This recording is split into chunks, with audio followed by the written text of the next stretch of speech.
Je m'appelle Amber, j'ai 29 ans. Le mois dernier, mon grand-père m'a légué l'intégralité de son patrimoine, d'une valeur de plus de 2 millions de dollars. Le lendemain des funérailles, ma mère Patricia a exigé que je lui remette l'argent. Lorsque j'ai refusé, l'enfer s'est déchaîné. Ce matin, j'ai reçu un texto m'informant d'une importante réunion de famille. En entrant dans la maison de mon enfance, je me suis figée. Ma mère, mes frères et sœurs, mon beau-père et 2 hommes en costume de luxe me regardent fixement. Amber, dit ma mère avec un sourire froid, voici nos avocats. Je n'étais pas préparée à ce qui allait suivre. Si vous regardez cette vidéo, laissez un commentaire pour me dire d'où vous venez. Appuyez sur le bouton j'aime et abonnez-vous pour voir comment j'ai géré cette embuscade inattendue. Mon grand-père Harold n'était pas seulement un membre de la famille, c'était aussi mon héros. Alors que la plupart des enfants avaient des posters de stars sur leur mur, j'avais une photo encadrée de mon grand-père se tenant fièrement devant sa première quincaillerie. Il a bâti son entreprise à partir de rien, en commençant par un petit prêt et en la transformant en une chaîne de magasins dans 3 États. Rien de ce qui mérite d'être acquis n'est facile, me disait Amber, dont la voix était toujours empreinte d'un mélange parfait de chaleur et de sagesse. Ma mère Patricia, en revanche, n'a jamais compris la valeur du travail.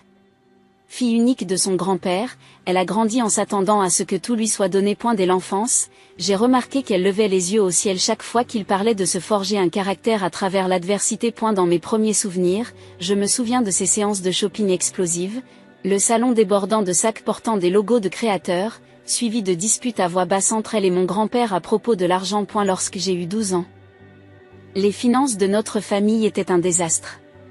Maman passait d'une carte de crédit à l'autre comme d'une saison à l'autre, épuisant l'une avant de passer à la suivante. Mon beau-père Craig la laissait faire, d'une part parce qu'il profitait de ses dépenses et d'autre part parce que la confronter conduisait à des bagarres explosives. Ils ont réhypothéqué notre maison 2 fois avant que je ne termine le lycée. Pendant ce temps, grand-père s'intéressait particulièrement à moi. Il a remarqué que je m'attardais dans son bureau lors des réunions de famille, fasciné par les registres et les rapports d'activité éparpillés sur son bureau. Lorsque j'ai eu 13 ans, il a commencé à m'emmener dans son magasin principal le samedi. Un après-midi, il m'a dit « Tu as le sens des affaires, mon garçon, ». Alors que je l'aidais à examiner des rapports d'inventaire. Je venais de lui signaler une anomalie dans les commandes trimestrielles. Tu remarques des choses qui échappent aux autres. Ces samedis sont devenus sacrés. Elle m'a appris à analyser les marges bénéficiaires, à négocier avec les fournisseurs, surtout, à traiter les employés avec respect. Votre entreprise ne vaut que ce que valent les gens qui la dirigent quand vous n'êtes pas là, disait-il. Quand est venu le temps de l'université, grand-père m'a fait asseoir pour une discussion sérieuse. Il m'a demandé à quoi tu pensais, Amber. Je lui ai répondu sans hésiter, administration des affaires. Avec une mineure en comptabilité. Ses yeux se sont plissés de fierté. C'est un choix judicieux. L'éducation est la seule chose que personne ne peut enlever. Il m'a proposé de payer l'intégralité de mes frais de scolarité, mais ma mère s'est interposée. Soudain, elle l'appelait tous les jours, se plaignant de leur prêt immobilier, des factures médicales de Rachel, mineures et surtout esthétiques, et des besoins particuliers de Jason. Elle voulait une voiture pour son 16e anniversaire. L'argent destiné à mes études est mystérieusement devenu un fonds familial. À la place, j'ai contracté des prêts étudiants et j'ai travaillé à temps partiel dans une librairie locale. Grand-père me rendait visite, faisant semblant de parcourir la section des affaires tout en me glissant des enveloppes d'argent. Ne le dis pas à ta mère, murmurait-il. C'est entre nous. Au fur et à mesure que sa santé déclinait, nos conversations sont devenues plus sérieuses. J'avais 27 ans lorsqu'on lui a diagnostiqué une insuffisance cardiaque congestive. Lors d'une visite à l'hôpital, alors que les infirmières nous avaient laissés seuls, il m'a pris la main avec une force surprenante. J'ai observé comment tu gérais l'argent, Amber, m'a-t-il dit. Tu es la seule dans cette famille à en comprendre la valeur. J'ai appris des meilleurs, ai-je répondu, en essayant de garder une voix stable. Patricia, soupire-t-il lourdement. Ta mère n'a jamais compris que l'argent ne sert pas qu'à dépenser. C'est une responsabilité. C'est une sécurité. C'est une opportunité. Il m'a regardé avec une clarté intense. J'ai pris des dispositions. On s'occupera de toi. Grand-père, ne parle pas comme ça. Tout va bien se passer. Écoute-moi, insiste-t-il. Le moment venu, il y aura de la pression. Il ne sera pas facile de tenir bon. Je lui ai promis d'honorer ses décisions, quelles qu'elles soient, même si je ne comprenais pas tout à fait ce qu'il voulait dire à l'époque. Au cours des derniers mois de sa vie, il a raconté des histoires que je n'avais jamais entendues auparavant sur l'adolescence de ma mère, sur la façon dont elle avait volé dans son portefeuille, imité sa signature sur des chèques, une fois. Vidé le compte d'épargne qu'il avait ouvert pour ses études afin d'acheter une voiture. J'ai failli à ma tâche d'une manière ou d'une autre, a-t-il avoué lors de notre dernière vraie conversation. Je lui ai donné trop, peut-être, ou pas assez de ce qui comptait vraiment. Il m'a serré la main. Mais toi, Amber, tu t'en es bien sorti. Une semaine plus tard, il est tombé dans le coma. 3 jours plus tard, entouré de sa famille, Harold James Matthews a rendu son dernier souffle. J'ai senti une partie de moi-même partir avec lui. La lecture du testament a eu lieu 2 semaines après les funérailles. Nous nous sommes réunis dans le cabinet de Monsieur Peterson, une pièce lambrissée qui sentait le cuir et les vieux livres. Ma mère est arrivée vêtue de noir, ses yeux cachés derrière de grandes lunettes de soleil, malgré le faible éclairage intérieur. Rachel et Jason étaient assis de part et d'autre d'elle. Craig se tenant derrière eux d'un air protecteur. Je me suis assis seul de l'autre côté de la table.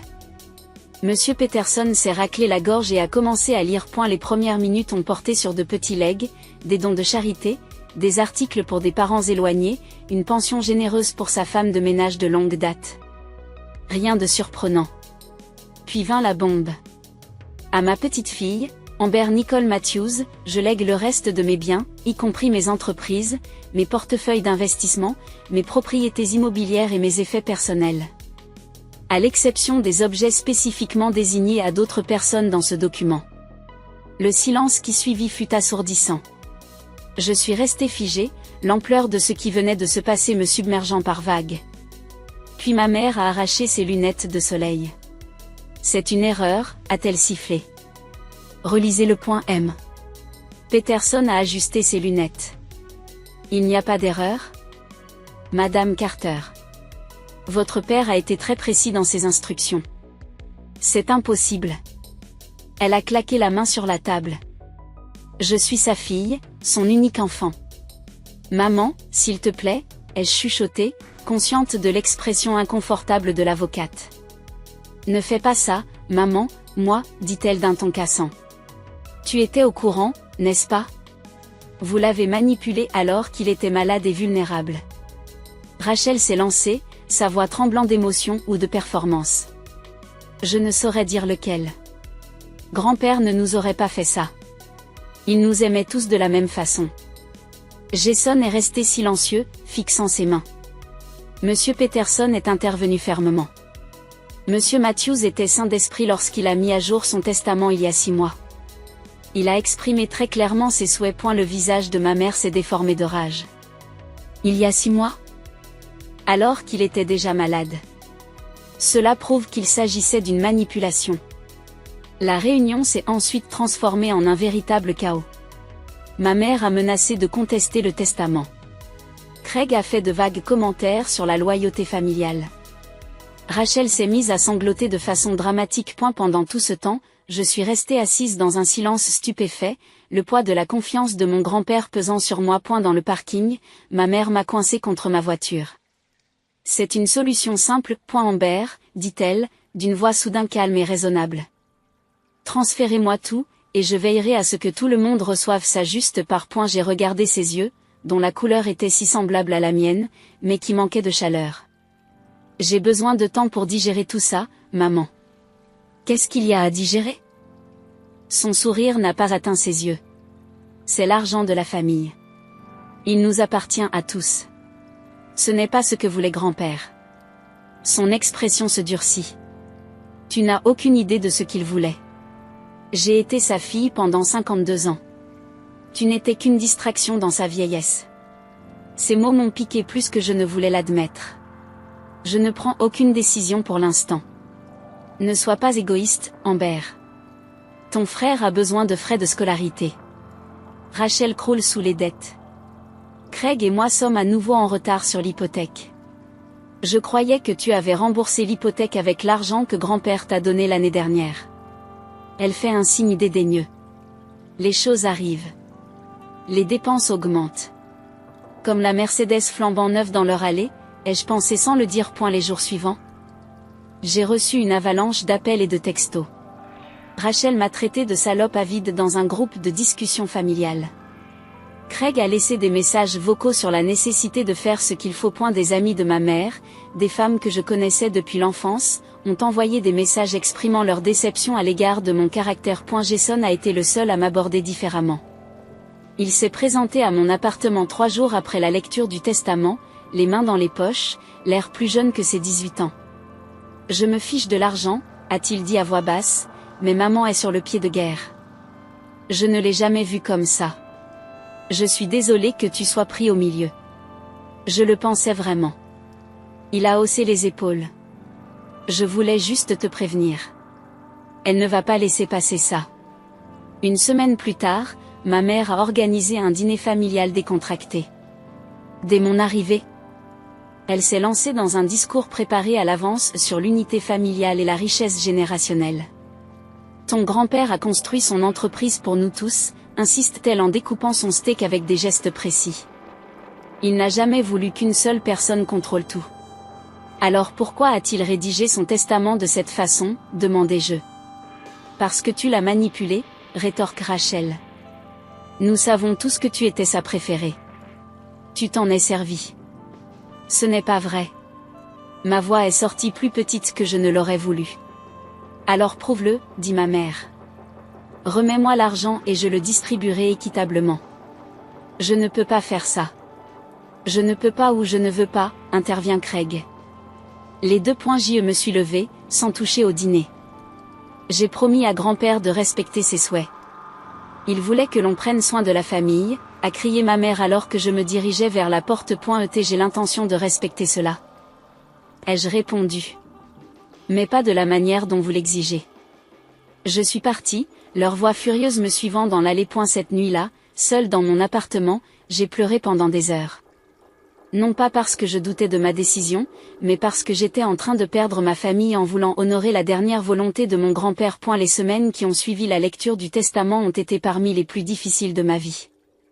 Ce qui avait commencé comme une confrontation directe s'est transformé en quelque chose de plus insidieux, une campagne coordonnée visant à me briser émotionnellement. Mon téléphone est devenu un portail de culpabilisation et de manipulation.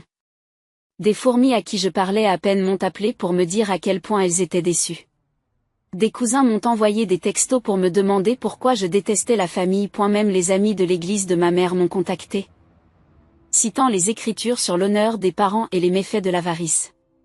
La famille prend soin de la famille est devenu le mantra de ma mère, répété quotidiennement dans des messages vocaux lorsque je ne répondais plus à ses appels. Rachel a adopté une approche différente, en utilisant l'arme de notre enfance commune. Tu te souviens quand maman a vendu sa bague de fiançailles pour payer ton appareil dentaire, m'a-t-elle envoyé un matin. Je m'en souviens, et je me souviens aussi que mon grand-père avait donné à ma mère l'argent pour cet appareil, qu'elle avait dépensé pour un week-end au spa avant d'être obligée de vendre la bague. Et la pression est venue de direction inattendue. Ma mère a obtenu les coordonnées de mes collègues et a commencé à appeler mon bureau. Ma patronne, Barbara, m'a appelé dans son bureau après le 3e jour de ces perturbations. Amber, tout va bien à la maison, me demande-t-elle. L'inquiétude transparaissant dans son expression. J'ai expliqué la situation de la manière la plus professionnelle possible. Prenez des jours de congé si vous en avez besoin, m'a-t-elle proposé. Et fait savoir à la réception qu'il ne faut plus passer les appels de ta mère. Les médias sociaux sont devenus insupportables. Ma mère et Rachel ont posté des statuts vagues sur des membres de la famille toxique et des aînés abusifs financièrement. Des parents éloignés commentaient avec des émojis de soutien, sans savoir qu'ils prenaient parti dans une bataille qu'ils ne comprenaient pas. J'ai fait l'erreur de vérifier l'Instagram de ma mère un soir et j'ai trouvé des photos d'elle en train d'acheter une nouvelle voiture. Je me soigne pendant le deuil, #selfcare, pouvait-on lire dans la légende. C'est la même semaine qu'elle m'a envoyé un texto pour me dire qu'elle n'était pas en mesure de payer les factures d'électricité. Mes soupçons grandissant. J'ai fait quelque chose que je n'aurais jamais pensé faire un jour. J'ai demandé à Monsieur Peterson les documents relatifs au soutien financier apporté par mon grand-père à ma mère au fil des ans. Ce que j'ai découvert était stupéfiant. Au cours des 5 années précédant sa mort, mon grand-père avait donné à ma mère plus de 300 000 $, soi-disant pour payer sa maison, ses factures médicales et ses frais d'éducation. Les montants avaient augmenté de façon spectaculaire au cours de la dernière année de sa vie. Votre grand-père était très généreux avec votre mère, note diplomatiquement Monsieur Peterson. Certains pourraient dire qu'il l'était excessivement. Ce soir-là, j'ai reçu l'appel le plus troublant de Craig, dont les paroles étaient légèrement embrouillées par l'alcool. « Tu te crois si intelligent ?» a-t-il grogné. « La petite fille est parfaite avec son diplôme de commerce. Ta mère a des crises de panique à cause de toi. Je suis désolé qu'elle ait du mal, ai-je dit en essayant de rester calme. Non, tu ne le es pas. Tu as toujours été égoïste. Harold t'a gâté, pourri. Ce n'est pas juste. Non, qu'est-ce qui n'est pas juste? Ta mère mérite cet argent. Elle avait des projets pour ça. Quel projet? Ai-je demandé avant de pouvoir m'arrêter. Il rit amèrement. La maison permet de commencer. Nous avons versé un acompte il y a 6 mois, quand le médecin du vieux nous a donné le calendrier. Je me suis senti physiquement mal. Vous dépensiez son argent avant même qu'il ne soit mort? Il allait être à nous de toute façon, a-t-il bredouillé, jusqu'à ce que vous vous en mêliez. L'appel s'est terminé par des menaces voilées sur les conséquences juridiques et les secrets de famille. Je me suis assise dans mon appartement sombre, tremblante. Pour la première fois, j'ai envisagé de céder pour mettre fin à ce cauchemar. L'argent ne valait pas cette torture émotionnelle. Ethan m'avait trouvé comme ça. Recroquevillé sur le canapé dans l'obscurité. Mon petit ami avait utilisé sa clé d'urgence après que j'ai manqué notre rendez-vous au restaurant et que je ne répondais pas au texto. Parle-moi, a-t-il dit en m'attirant dans ses bras. J'ai tout déballé. L'héritage, la pression, l'appel menaçant de Craig. Peut-être que je devrais leur donner ce qu'ils veulent, ai-je conclu, épuisé. Ethan écoutait sans m'interrompre, l'air de plus en plus soucieux. Lorsque j'eus terminé, il prit mes mains dans les siennes. Amber, ce n'est plus seulement une question d'argent, dit-il doucement. Il s'agit de violence psychologique. Et d'après ce que tu m'as dit de ton grand-père? Céder trahirait tout ce dont il essayait de te protéger. Mais ma famille vous montre exactement pourquoi Harold a fait le choix qu'il a fait. Sa voix était ferme mais gentille. Il savait que cela arriverait. Il vous y préparait. Cette nuit-là a marqué un tournant. Ethan m'a aidé à prendre rendez-vous avec Samantha Reed, une amie avocate spécialisée dans les litiges successoraux. Il a insisté sur le fait qu'il fallait que je comprenne les options qui s'offraient à moi. Les conseils de Samantha étaient clairs. Documentez tout, limitez les contacts et préparez-vous à une éventuelle bataille juridique. D'après ce que vous m'avez dit, a-t-elle ajouté lors de notre entretien, votre mère prépare peut-être quelque chose de plus agressif qu'une simple culpabilisation. L'héritage est suffisamment important pour qu'elle prenne des mesures officielles. Quel genre d'action? Elle pourrait invoquer une influence indue, suggérant que vous avez manipulé votre grand-père.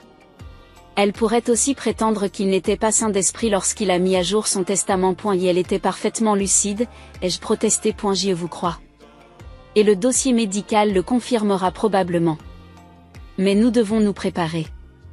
Suivant les conseils de Samantha, j'ai commencé à enregistrer les appels téléphoniques, ce qui est légal dans notre État avec le consentement d'une seule partie, et à sauvegarder tous les messages et les courriels. J'ai installé des caméras de sécurité dans mon appartement après avoir trouvé la voiture de ma mère garée à l'extérieur un soir.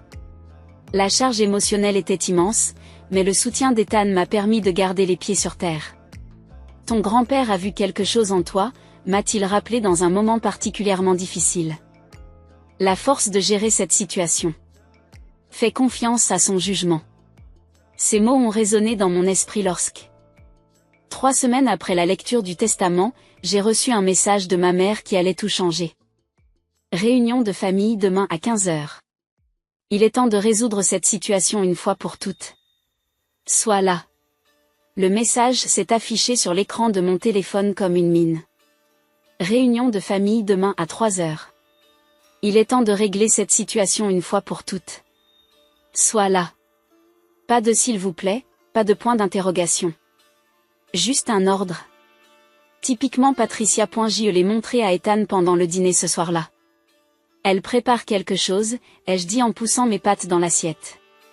Ce n'est pas juste une autre séance de culpabilité. Ethan a pris mon téléphone et étudié le message. Tu vas y aller? Je ne sais pas. L'idée d'une nouvelle confrontation me tordait l'estomac. Une partie de moi veut l'ignorer.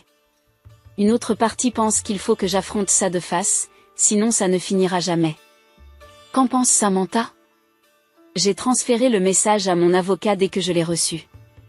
Elle est inquiète. Elle dit que cela ressemble à une embuscade. Ethan a traversé la table et pris ma main. Alors n'y allez pas seul. Je viens avec toi. Non, dis-je fermement, me surprenant moi-même par ma certitude. Si je t'emmène, ils diront que je me cache derrière mon petit ami. Il faut que ce soit moi qui affronte ma famille. Alors, il faut au moins que Samantha soit prête à intervenir. C'était un bon conseil. Ce soir-là, j'ai appelé Samantha et je l'ai mise au courant de la situation. Ce n'est pas une coïncidence, a-t-elle remarqué. Le délai de 30 jours pour contester le testament expire la semaine prochaine. Je n'y avais même pas pensé. Tu penses qu'il prépare une contestation juridique de dernière minute? C'est possible. Ou qu'ils essaient de faire pression sur vous pour que vous acceptiez un accord volontaire avant la fin du délai. Sa voix est devenue pensive. Amber, avez-vous des documents sur les intentions de votre grand-père? En dehors du testament lui-même. Comme quoi, des lettres, des enregistrements, des témoins de conversations au cours desquels il a discuté de ses projets de succession, j'y ai pensé. Pas spécifiquement à propos de l'héritage. Mais il y a George. George Harmon était le meilleur ami de mon grand-père depuis plus de 40 ans. Il jouait au golf tous les jeudis, qu'il pleuve ou qu'il vente, jusqu'à ce que la santé de mon grand-père rende la chose impossible. Je ne lui avais pas parlé depuis l'enterrement. J'ai décidé de l'appeler. Il sait peut-être quelque chose. George accepta de me rencontrer pour prendre un café le lendemain matin. À 78 ans, il avait encore la posture droite et le regard direct du marine à la retraite qu'il était. Il m'a serré dans ses bras lorsque je suis arrivé au café. Vous lui ressemblez au niveau des yeux, m'a-t-il dit d'un ton bourru. L'émotion traversant brièvement son visage usé par le temps. Harold serait fier de la façon dont vous vous comportez. Tu es au courant de la situation, il renifle. Tous ceux qui ont connu Harold le savent. Il a passé des années à s'inquiéter de ce qui se passerait après son départ. C'était une nouvelle pour moi. Que voulez-vous dire par là? George remue son café noir en réfléchissant. Ton grand-père a fait fortune grâce à un travail acharné et à des décisions intelligentes. Voir Patricia gaspiller tout ce qu'il lui avait donné lui brisait le cœur. Il t'a dit qu'il me laissait tout, pas vraiment. Mais il y a environ 1 an, il m'a posé une question hypothétique. Si je devais choisir entre donner mon argent à quelqu'un qui le gaspillerait ou à quelqu'un qui l'utiliserait à bon escient, que ferais-je? George a souri tristement. Nous savions tous les deux de qui il parlait. J'y déglutis difficilement. Maman pense que je l'ai manipulé. Harold n'était pas un homme que l'on pouvait manipuler, déclara George sans embâge. Il était têtu comme une mule et 2 fois plus intelligent. S'il vous a laissé ses biens, c'est parce que c'est exactement ce qu'il voulait faire. Savez-vous s'il a conservé des documents ou des lettres expliquant sa décision? L'expression de George change subtilement. En fait, il a fouillé dans la poche de sa veste et en a sorti une enveloppe. Et elle me l'a donnée environ 3 mois avant son décès. Il m'a dit que s'il y avait un doute sur ses volontés, je devais vous la donner. Mes mains ont tremblé lorsque j'ai pris l'enveloppe. À l'intérieur se trouvait une lettre, écrite à la main dans l'écriture soignée de mon grand-père, datée juste après son diagnostic. Elle détaillait les raisons pour lesquelles il avait pris la décision d'hériter. Ses inquiétudes quant à l'irresponsabilité financière de ma mère et la confiance qu'il avait en mon jugement. Le dernier paragraphe m'a fait monter les larmes aux yeux. Amber, si tu lis ceci, cela signifie que mes craintes concernant la réaction de Patricia étaient justifiées. Tenez bon. Cette décision n'a pas été prise à la légère ou à la hâte, mais après des années passées à vous regarder tous les deux faire des choix en matière d'argent, mon héritage n'est pas seulement financier. C'est une question de valeur. Tu es la seule à les partager vraiment. Je vous aime tous, mais tu es le seul en qui j'ai confiance. J'ai soigneusement plié la lettre et l'ai remise dans l'enveloppe. Merci de l'avoir gardée, ai-je dit. Il y a autre chose, dit George. Harold a tenu un journal ces dernières années. Il a consigné chaque prêt à Patricia. Chaque conversation sur l'argent. Il est dans son coffre-fort à la maison. Je n'ai pas encore fouillé dans ses affaires personnelles. Je l'admets. Ça a été trop dur. Il est peut-être temps, surtout avant cette réunion de famille. Il a traversé la table, sa main s'est posée sur la mienne. Et Amber, ne pars pas seule demain. Après avoir dit au revoir à George, j'ai rappelé Samantha. Cette fois, nous avons élaboré un vrai plan. Je serai dans ma voiture devant la maison, a-t-elle décidé.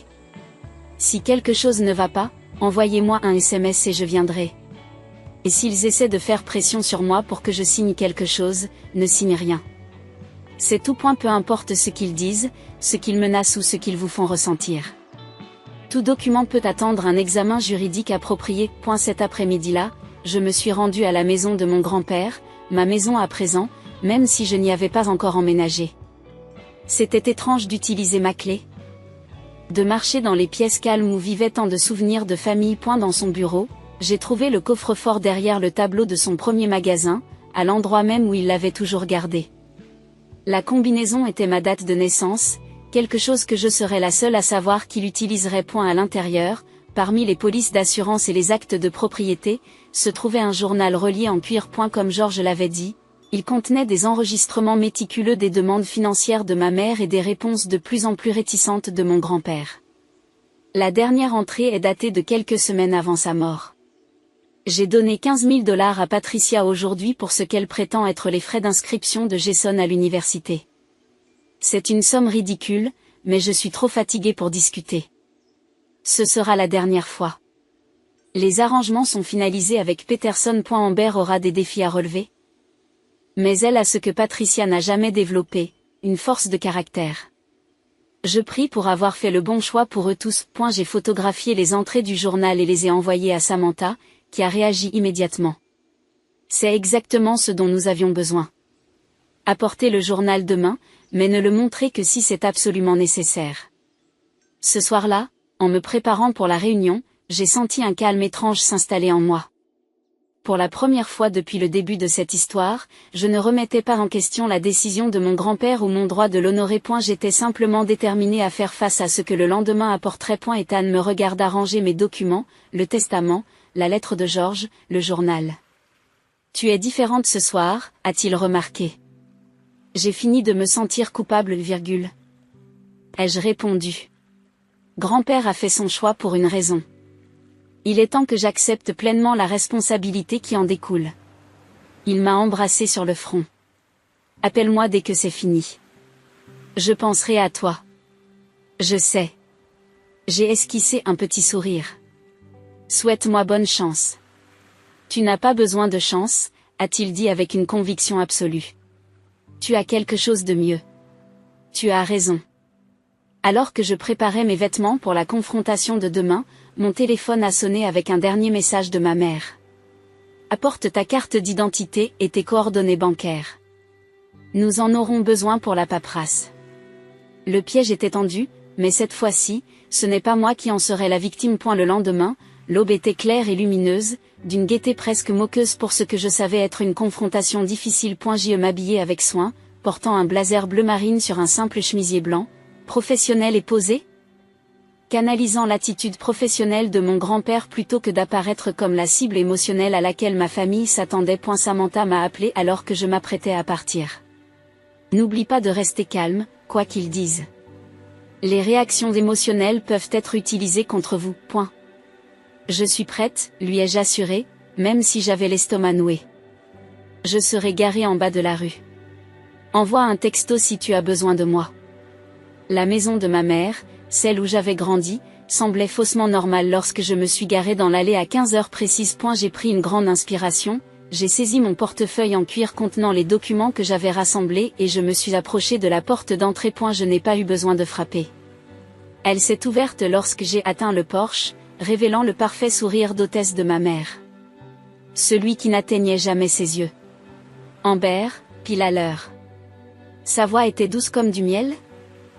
Un autre signe d'alerte. Elle portait une robe de créateur que je n'avais jamais vue auparavant, les cheveux fraîchement colorés et coiffés.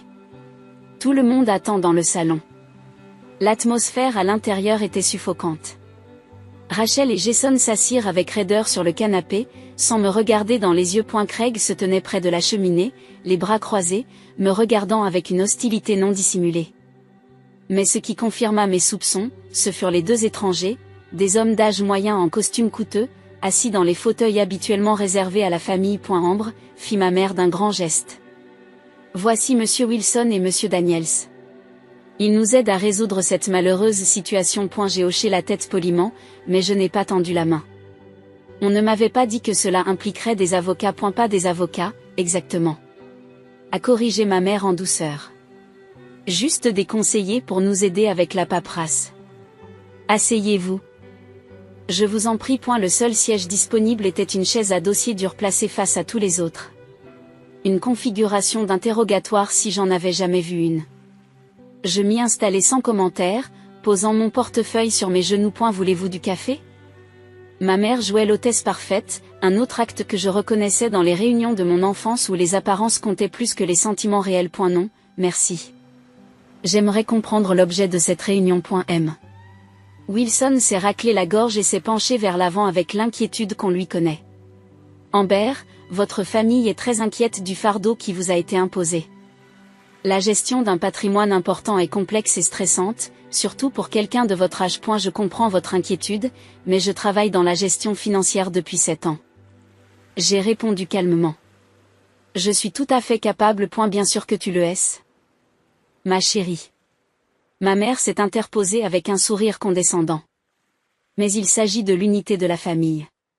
Ton grand-père aurait voulu que nous en profitions tous. Et si c'était vrai, il aurait rédigé son testament différemment. Rachel a pris la parole, sa voix tremblante étant ce que j'ai reconnu comme sa voix théâtrale. Elle avait participé à des productions communautaires depuis le lycée. Amber, tu sais que grand-père n'avait pas les idées claires à la fin. Les médicaments, la douleur, il n'était plus lui-même. Il était lucide jusqu'à la dernière semaine, ai-je rétorqué. Le testament a été mis à jour 6 mois avant cela. Daniels, l'autre conseiller, a ouvert une mallette en cuir. Nous avons préparé une solution simple qui respecte les souhaits de votre grand-père tout en assurant l'harmonie familiale. Ma mère l'a regardé avec gratitude. Ils nous ont beaucoup aidés, Amber. De cette façon, tout le monde est gagnant. Qu'est-ce que tu proposes exactement ? Demandai-je. Bien que je le sache déjà. Une redistribution volontaire, a expliqué Monsieur Wilson en sortant des documents de sa propre mallette. Vous transféreriez les entreprises et les comptes d'investissement à votre mère, en tant que membre de la famille le plus expérimenté, tout en conservant une part généreuse pour vous-même. Disons 20%. J'ai failli rire. Et les biens immobiliers ? Elle serait liquidée et le produit de la vente serait réparti entre tous les membres de la famille. Daniels a poursuivi en douceur. Votre frère a des frais d'études qui approchent, et votre sœur a des besoins médicaux. J'ai regardé Jason, qui s'est tordu d'aise. Quels sont les besoins médicaux de Rachel ? C'est privé, s'est emporté ma mère, dont la façade agréable s'est légèrement fissurée. Craig s'est avancé. Écoute, Amber, on peut faire ça de la manière la plus simple ou la plus difficile. Ces messieurs ont également préparé des documents pour contester le testament si nécessaire. Pour quel motif ? J'ai gardé ma voix ferme. Influence indue, a déclaré Monsieur Wilson. Votre grand-père était âgé et malade. Vous avez passé beaucoup de temps seul avec lui. Un juge pourrait trouver cela inquiétant. L'accusation a piqué exactement comme prévu. Ma mère a insisté sur l'avantage. Personne ne veut d'une bataille judiciaire désordonnée, Amber. Pense à ce que cela ferait à la réputation de grand-père de voir ses capacités mentales remises en question dans les archives publiques. J'ai ressenti une vague de doute momentanée. Grand-père voudrait-il que ses affaires privées soient traînées devant les tribunaux ?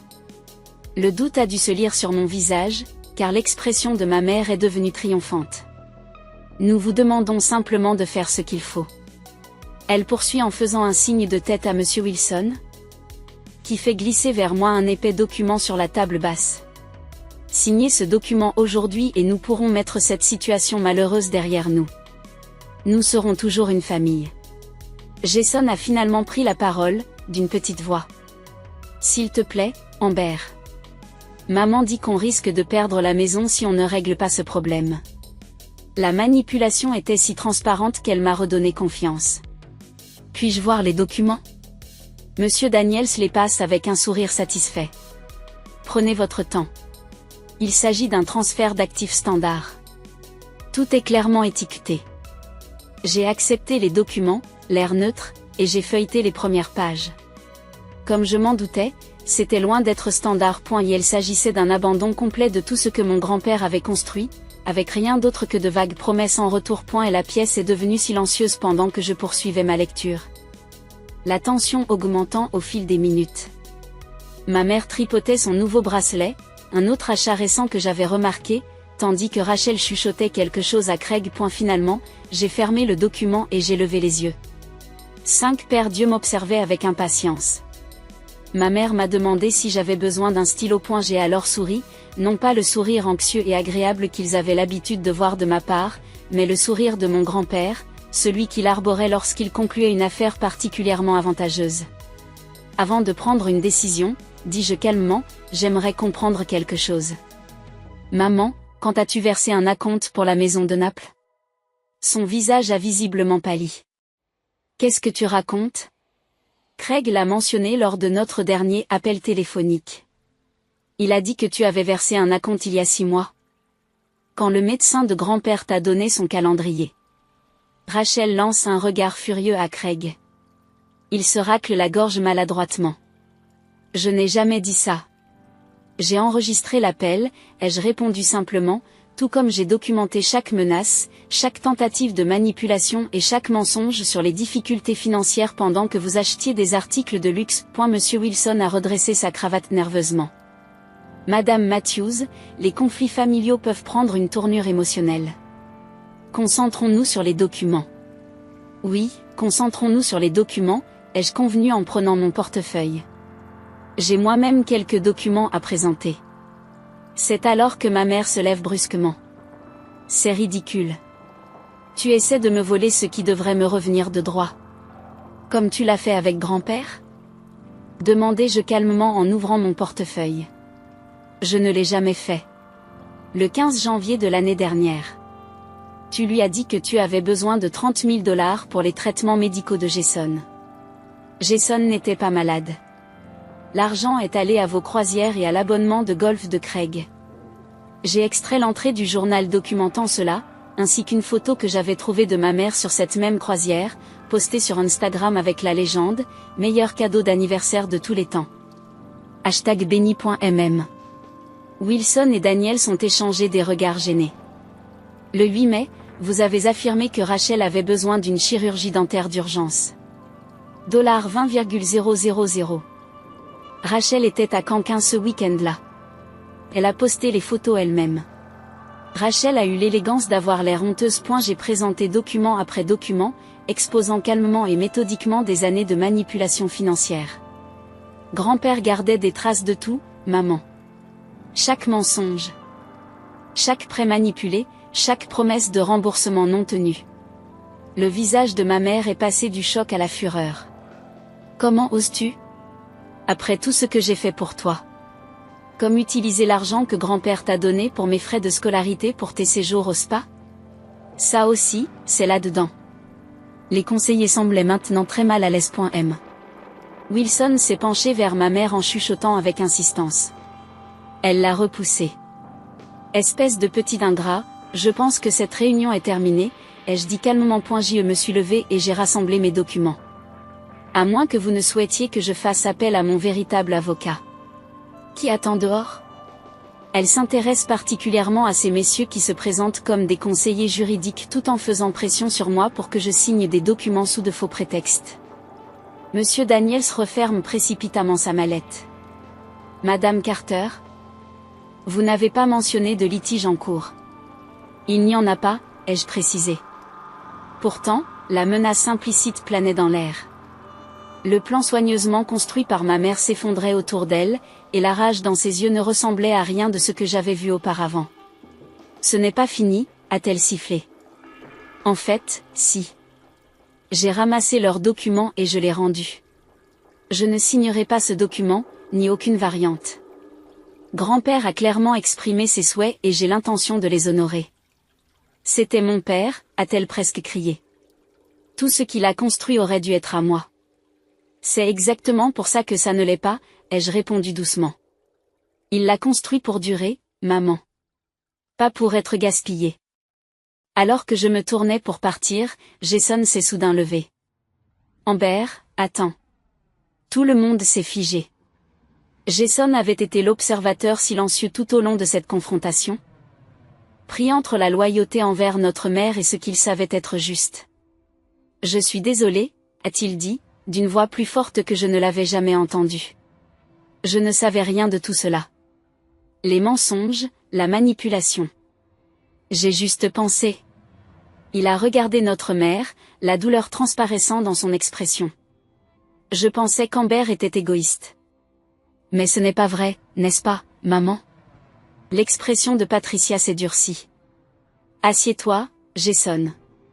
Non. Ses mains tremblent, mais sa voix reste ferme. Je ne veux pas être mêlé à ça. À la surprise générale, il a traversé la pièce pour se mettre à côté de moi. Je pars avec Amber. Craig s'est avancé d'un pas menaçant. Espèce de petit ingrat, je ferai attention à ce que vous dites ensuite, interrompis-je en tendant mon téléphone. Toute cette conversation est enregistrée. Cela l'a stoppé net. Les conseillers se dirigeaient déjà vers la porte, sentant les sables mouvants juridiques dans lesquels ils s'étaient fourvoyés. J'ai regardé ma mère une dernière fois, ressentant une vague de pitié inattendue sous ma colère. Au revoir, maman. Avec Jason à mes côtés, j'ai quitté la maison qui avait été la mienne, laissant derrière moi le piège qui m'avait été tendu, un piège qui avait attrapé ses créateurs à la place. Lorsque Jason et moi sommes entrés dans le Porsche, la porte d'entrée a claqué derrière nous avec une telle force que la lampe du Porsche a tremblé. J'ai tressailli mais j'ai continué à marcher vers ma voiture où Samantha était déjà en train d'émerger, alertée par mon texte de signalisation préétabli. « Tu vas bien ?» a-t-elle demandé. « Je m'appelle Jason, dit-il d'un ton incertain. « C'est mon frère, ai-je expliqué. Il vient avec nous. » Jason a regardé entre nous, la confusion se lisait sur son visage. « Qui êtes-vous » Samantha Reed, l'avocate d'Amber. Elle lui a tendu la main de manière professionnelle. Je suppose que la réunion ne s'est pas déroulée comme votre mère l'avait prévu. Un rire hystérique jaillit de quelque part au fond de moi. On peut dire ça. Nous n'avons pas eu le temps de nous expliquer davantage. La porte d'entrée s'est à nouveau ouverte, révélant ma mère, le visage déformé par la rage. Jason, rentre dans cette maison tout de suite. Jason s'est raidi à côté de moi mais ne s'est pas retourné. Je ne peux pas, maman. Pas après ce que je viens d'entendre. Il te manipule, a-t-elle hurlé. Tout ce qu'a dit Amber était un mensonge. Samantha s'avance légèrement. Madame Carter, je vous conseille vivement de retourner à l'intérieur. Tout harcèlement supplémentaire sera documenté et pourrait avoir un impact sur les procédures futures. Qui êtes-vous ? Demande ma mère. Je suis le conseiller juridique de Madame Matthews. Et contrairement à vos conseillers, je suis un avocat agréé. Cela a fait réfléchir ma mère, même si ses yeux brûlaient toujours de fureur. Derrière elle, je pouvais voir Monsieur Wilson et Monsieur Daniels se précipiter vers leur voiture, mallettes serrées, des rats abandonnant le navire en perdition. Ce n'est pas fini, a-t-elle répété, sa voix se réduisant à un dangereux murmure. C'est fini, réplique fermement Samantha. Toute tentative de contester le testament maintenant serait considérée comme un litige vexatoire étant donné les preuves qu'Amber a rassemblées. Vous risqueriez des frais de justice et des sanctions potentielles. Le regard de ma mère s'est porté sur Jason. Et toi ? Ne reviens pas si tu pars avec elle. Jason a visiblement tressailli, mais il a tenu bon. D'accord. Sans un mot de plus, ma mère s'est retirée à l'intérieur, claquant la porte une fois de plus. Nous sommes restés tous les trois dans un silence pesant pendant un moment avant que Samantha ne prenne la parole. Sortons d'ici. Nous pourrons parler ailleurs. 20 minutes plus tard, nous étions assis dans un coin tranquille d'un café à plusieurs kilomètres de là. Jason regardait fixement son café intact, abasourdi. Je n'arrive pas à croire qu'elle m'ait renié, comme ça. Elle bluffe, ai-je dit, même si je n'étais pas tout à fait convaincue. Elle finira par se calmer. Tu n'en sais rien, a-t-il rétorqué en levant enfin les yeux. Tu n'as pas vu comment elle était après la lecture du testament quand tu n'étais pas là. C'est comme si elle était devenue obsédée. La seule chose dont elle parlait, c'était de récupérer son argent. Samantha, qui prenait des notes sur sa tablette, intervient doucement. Jason, votre mère vous a-t-elle parlé de projets précis concernant l'héritage? Au-delà des déclarations générales sur le partage de la famille? Il hésite, la loyauté s'opposant à sa nouvelle compréhension. Elle avait toute une liste. La maison de Naples n'était qu'un début. Elle voulait entrer dans un country club exclusif, acheter un bateau, rénover toute la maison. Et mes frais de scolarité? Demandai-je doucement. Est-ce que cela a déjà été mentionné? Ses yeux sont retombés sur son café. Une fois. J'ai posé une question précise à ce sujet. Elle a dit que tu étais assez intelligent pour obtenir des bourses d'études et que tu essaierais probablement de reprendre l'entreprise de grand-père de toute façon, donc tu n'avais pas besoin d'aide. La cruauté occasionnelle de cette réponse m'a piqué, mais ne m'a pas surpris. Et tes projets d'études? Elle répétait qu'il ne fallait pas s'inquiéter, qu'une fois qu'elle aurait pris le contrôle de l'argent, tout serait réglé. Un rire amer lui échappe. Je l'ai cru. Mon Dieu! J'ai été tellement stupide. Tu n'as pas été stupide, l'ai-je rassuré. Tu as fait confiance à ta mère. C'est normal. Samantha se racle la gorge. Je suis désolée de vous interrompre, mais nous devons discuter des prochaines étapes. La crise immédiate est évitée, mais nous devons nous préparer à d'éventuelles retombées. J'acquiesce, adoptant l'état d'esprit pratique que mon grand-père m'avait inculqué. Que recommandez-vous? Tout d'abord, que la lettre de Georges et le journal servent de documents supplémentaires auprès du tribunal des successions. Cela renforcera votre position en cas de contestation. Elle prend une autre note sur sa tablette. Deuxièmement, envisagez de demander une ordonnance restrictive si le harcèlement se poursuit. Une ordonnance restrictive contre ma propre mère? L'idée était surréaliste. Seulement si c'est nécessaire, précisa-t-elle. Mais les menaces enregistrées doivent être prises au sérieux. Jason leva vivement les yeux. Quelle menace? Je ne lui avais pas parlé des appels nocturnes de Craig, ni de la fois où j'avais trouvé ma mère en train de surveiller mon appartement. Un instinct protecteur m'avait poussé à le protéger du pire. C'était intense, je l'admets. Mais j'espère que la confrontation d'aujourd'hui mettra fin à tout cela. Samantha a eu l'air sceptique mais n'a pas insisté. Au minimum, changez vos serrures et vos codes de sécurité.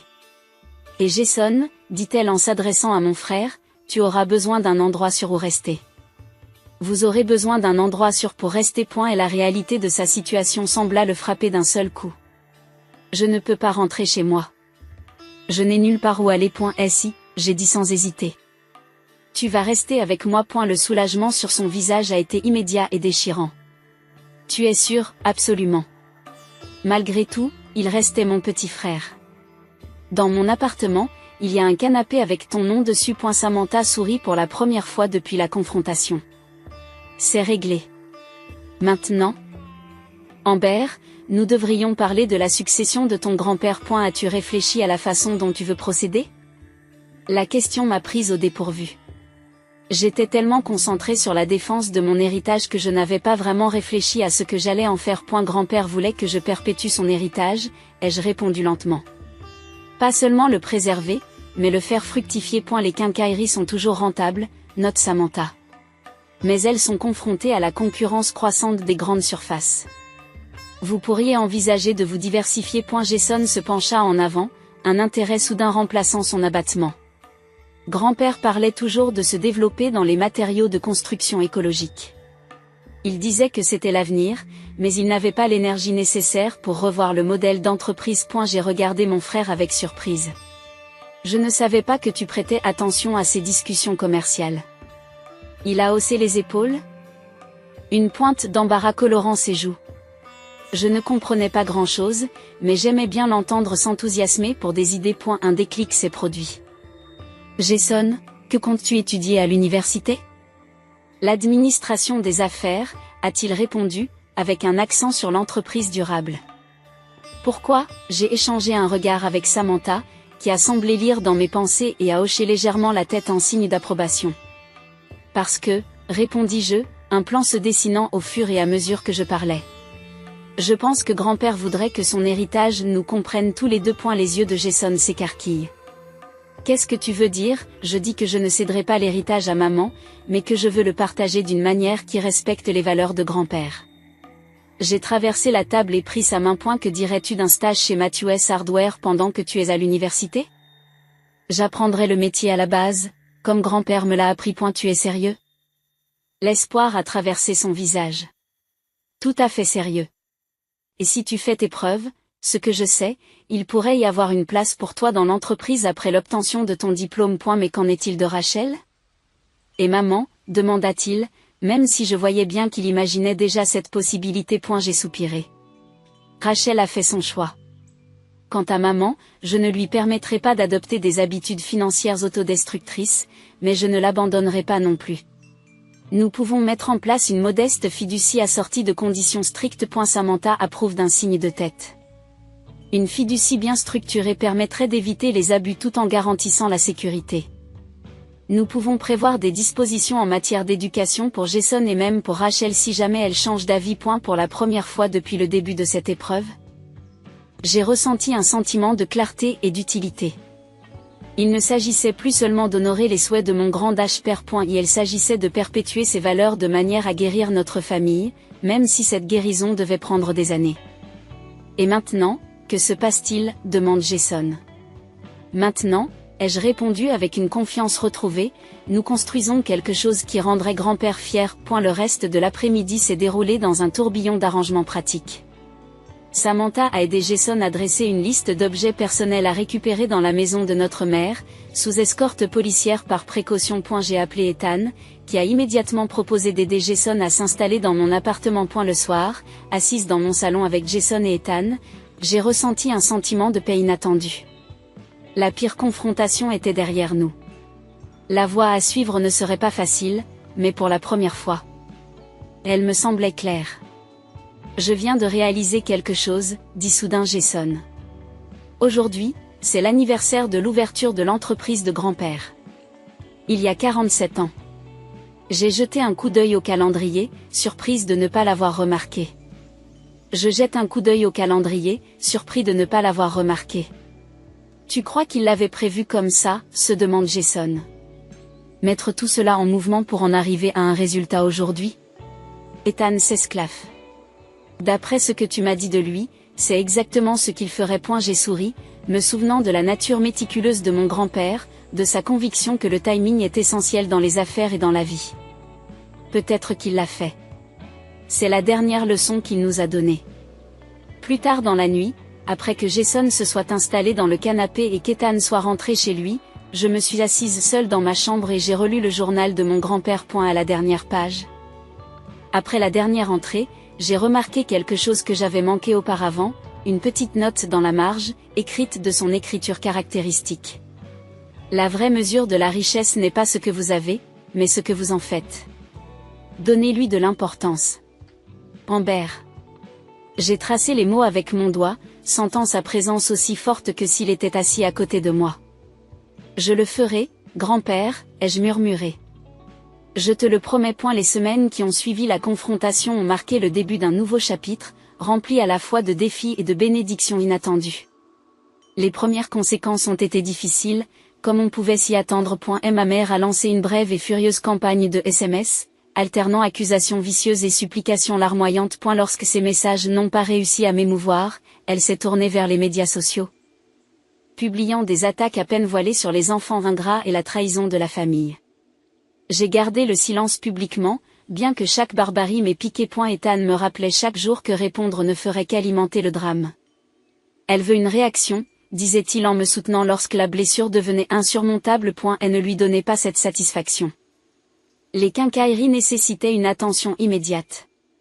Sans la main ferme de grand-père, certains directeurs s'étaient relâchés et les ventes commençaient à baisser. J'ai pris un congé de mon travail de marketing et je me suis plongé dans les opérations commerciales, visitant chaque site et apprenant les défis spécifiques auxquels ils étaient confrontés. Jason m'accompagnait chaque fois que son emploi du temps le permettait, absorbant les connaissances avec un enthousiasme qui me rappelait celui que j'avais à son âge. En le regardant interagir avec les employés, poser des questions perspicaces sur la gestion des stocks et la fidélisation de la clientèle, j'ai vu des traces de notre grand-père, le même esprit d'analyse, le même intérêt sincère pour les gens. Je lui ai dit, après une réunion particulièrement productive avec des fournisseurs, tu n'es pas naturel dans ce domaine.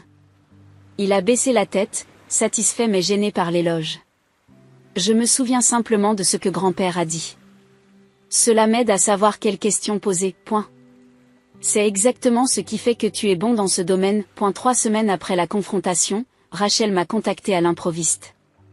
Elle m'a demandé de la rencontrer dans un café à mi-chemin du territoire neutre de notre maison. J'y suis arrivé le premier, demandant un coin de table où je pouvais surveiller la porte, me méfiant toujours des embuscades après tout ce qui s'était passé. Elle est entrée timidement, paraissant plus petite sans la présence imposante de notre mère à ses côtés. Les vêtements de marque et le maquillage parfait étaient toujours là, mais quelque chose avait changé dans son comportement. « Merci d'être venu », dit-elle en se glissant dans le siège en face de moi. J'ai été surpris, vous avez appelé.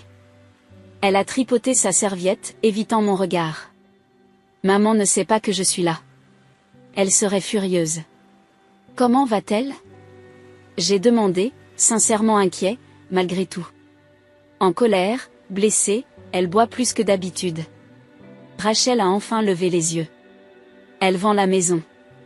Elle dit qu'elle n'a plus les moyens de payer l'hypothèque. Je m'attendais à ce que cette nouvelle me donne raison. Au lieu de cela, j'ai ressenti une tristesse compliquée. Où va-t-elle aller ? La sœur de Craig a une maison à louer. C'est plus petit, mais assez agréable. Elle hésite. La chambre de Jason n'a pas encore été touchée. Elle ne l'admet pas.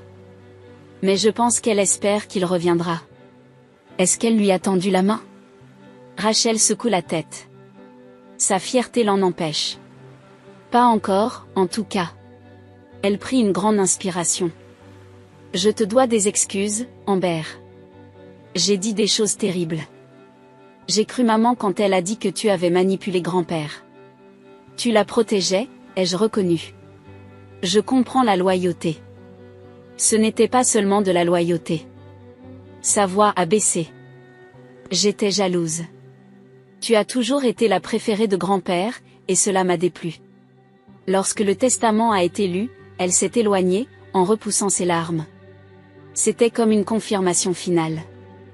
J'ai terminé pour elle. Elle a acquiescé. Mais ces dernières semaines, en observant la spirale de maman, en voyant comment elle gère les choses, j'ai réfléchi aux raisons qui ont poussé grand-père à faire ce choix. Et je comprends maintenant. Cet aveu, si inattendu, m'a laissé momentanément sans voix. Je ne demande pas d'argent, précise rapidement Rachel.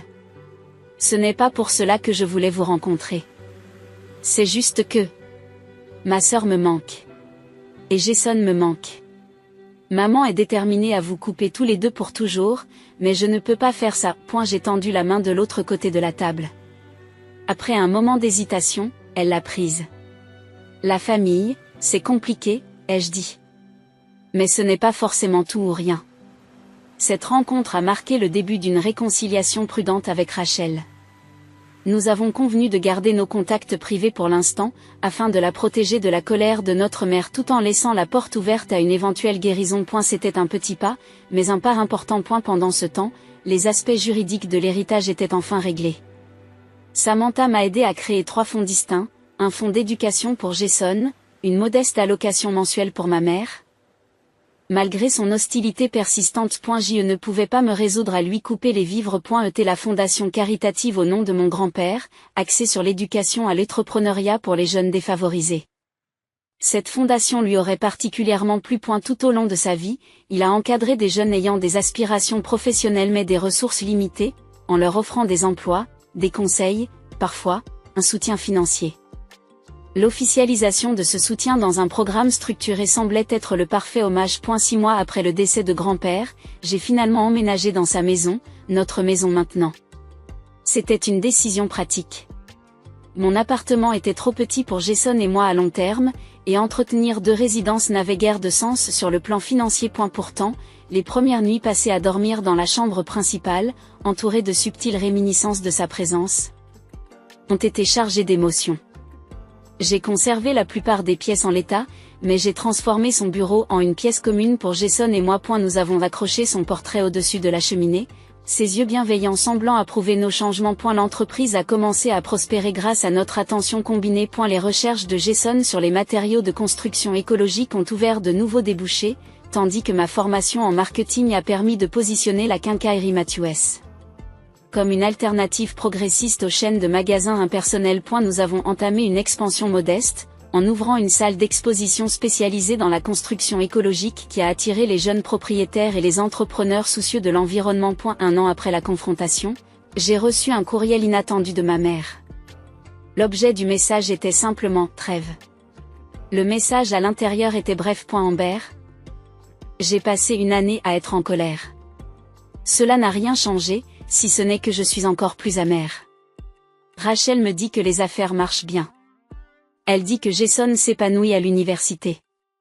Mes enfants me manquent. Si vous êtes d'accord, j'aimerais parler. Pas d'avocat. Pas d'exigence. Juste parler. Maman. Je l'ai lu plusieurs fois, à la recherche de manipulations cachées, mais je n'en ai trouvé aucune. Après en avoir discuté avec Jason, Rachel et Ethan, j'ai accepté de la rencontrer dans un restaurant avec Ethan à proximité, juste au cas où. Elle est arrivée à l'heure, plus âgée que dans mes souvenirs, mais plus calme que lors de notre dernière rencontre. Les vêtements de marque avaient disparu, remplacés par un simple chemisier et un pantalon. Lorsqu'elle m'a vue, son expression était réservée, mais pas hostile. Merci d'être venue, dit-elle. Les mots exacts que Rachel avait utilisés quelques mois plus tôt. Comment vas-tu, maman? Je me débrouille. Elle m'a offert un petit sourire crispé. En fait, la location est agréable. Il y a moins de choses à nettoyer. Craig et moi, hésita-t-elle. Craig et moi prenons un peu de temps à part. C'était une nouvelle. Je suis désolée de la prendre. Elle a haussé les épaules. Ça fait un moment que ça arrive. Ton grand-père disait que Craig faisait ressortir ce qu'il y avait de pire en moi. Je commence à penser qu'il avait raison sur ce point aussi. Reconnaître, même indirectement, que grand-père avait raison sur tout ce qui touchait à l'argent était un progrès saisissant. J'y vois quelqu'un, poursuit-elle, les yeux fixés sur son verre d'eau. Un thérapeute, je veux dire. C'est une idée de Rachel. Cela m'aide à comprendre certaines choses sur moi-même. Pourquoi je me suis toujours sentie si vide? Peu importe ce que j'ai acquis. Notre conversation de ce jour-là n'a pas été une réconciliation magique. Des années de dysfonctionnement ne pouvaient pas être défaites en un seul déjeuner. Mais c'était un début. Elle a posé des questions réfléchies sur l'entreprise, m'a écouté sans m'interrompre lorsque j'ai expliqué la fondation, et a semblé sincèrement heureuse lorsque je lui ai montré les photos du certificat du palmarès du doyen de Jason. Avant de nous séparer, elle m'a dit quelque chose qui est resté gravé dans ma mémoire. Harold serait fier de toi, Amber. Pas pour ce que tu as fait avec l'argent, mais pour ce que tu es devenu malgré les difficultés que j'ai rencontrées. C'est la chose la plus honnête qu'elle m'ait jamais dite. Le chemin vers la guérison de la famille reste long et incertain. Certains jours sont synonymes de progrès. D'autres font ressurgir de vieux schémas et de vieilles blessures. Ma mère et moi maintenons des limites prudentes. Mais l'hostilité ouverte s'est estompée. Elle a même assisté à l'inauguration de notre nouveau magasin, se tenant discrètement à l'arrière pendant mon discours, mais restant pour le gâteau après. Jason obtiendra son diplôme l'année prochaine, prêt à occuper un poste à plein temps dans l'entreprise. Rachel, peut-être inspirée par le travail de la fondation, a commencé à faire du bénévolat dans un refuge pour femmes et parle de retourner à l'école pour faire du travail social. Quant à Ethan, la bague qu'il m'a passée au doigt le mois dernier suggère que nous allons construire notre avenir ensemble. Quant à moi, j'ai finalement accepté le choix de mon grand-père. L'héritage n'était pas seulement une question d'argent ou même de sens des affaires. Il s'agissait de valeurs, de construire plutôt que de consommer, d'utiliser les ressources pour créer quelque chose de significatif qui nous survivra. Dans la dernière entrée de son journal, grand-père écrit qu'il pense que j'ai ce que ma mère n'a jamais développé, une force de caractère.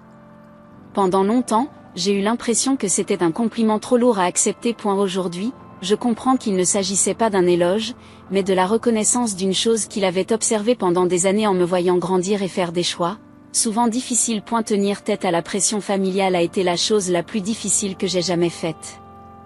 Mais grâce à ce processus douloureux, j'ai découvert ma propre capacité à faire preuve à la fois de fermeté et de compassion, à honorer le passé tout en construisant quelque chose de nouveau. C'est là le véritable héritage, non pas l'argent ou l'entreprise, mais la compréhension que la véritable richesse réside dans ce que nous créons, ce que nous partageons et ce que nous laissons derrière nous pour les autres. Et si vous êtes confronté à un conflit familial similaire à propos de l'argent ou de l'héritage, Rappelez-vous que rester sur ces positions ne signifie pas fermer son cœur. Les limites ne sont pas des murs. Ce sont des ponts qui permettent à des relations saines de se former. Partagez vos expériences dans les commentaires ci-dessous. Comment avez-vous géré des conflits financiers familiaux? Avez-vous trouvé des moyens d'honorer à la fois vos propres besoins et les relations familiales? N'oubliez pas de vous abonner pour recevoir d'autres histoires sur les moments difficiles de la vie, et appuyez sur le bouton « J'aime » si ce voyage vous a touché. Merci d'avoir écouté mon histoire, et n'oubliez pas que les héritages les plus précieux ne se mesurent pas en dollars, mais dans les vies que nous touchons et le bien que nous créons.